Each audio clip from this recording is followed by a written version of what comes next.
Thor Ragnarok, Thor probably wouldn't have fit in this film. You know, you can afford to take bigger risks and be that wacky and reinvent the entire world to support your version of the character if it's your title film. But you've got to, if you come into an ensemble, also sort of adjust and fit into the mold and the tone of that film. And this really was sort of Thor at his best, is how Joe and Anthony described it. You know, this was his most heroic, his most sort of a vengeful, passionate, driven kind of committed version that we'd seen, you know. And so that was fun, you know, to again explore something completely different. What I haven't seen before, I think, is this sort of force and this sort of power by one single individual, you know.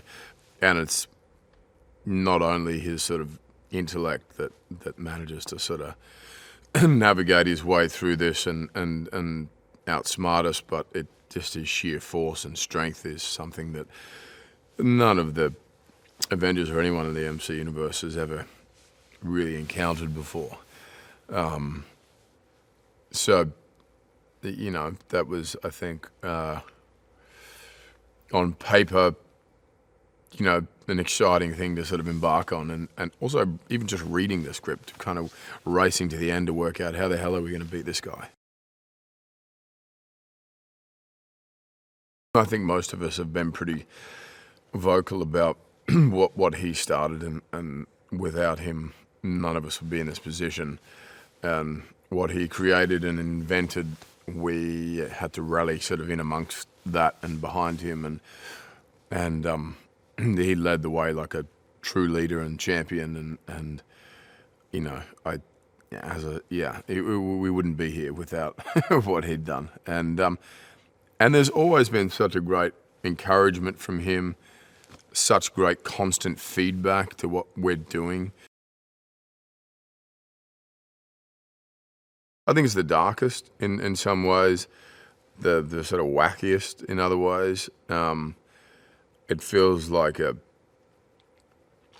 there's a real sort of drama at the core of it, you know, a sort of small indie character-driven sort of drama on one hand, and then coupled with it being the most expensive, biggest, visually stunning smorgasbord effects-driven film you could ever imagine.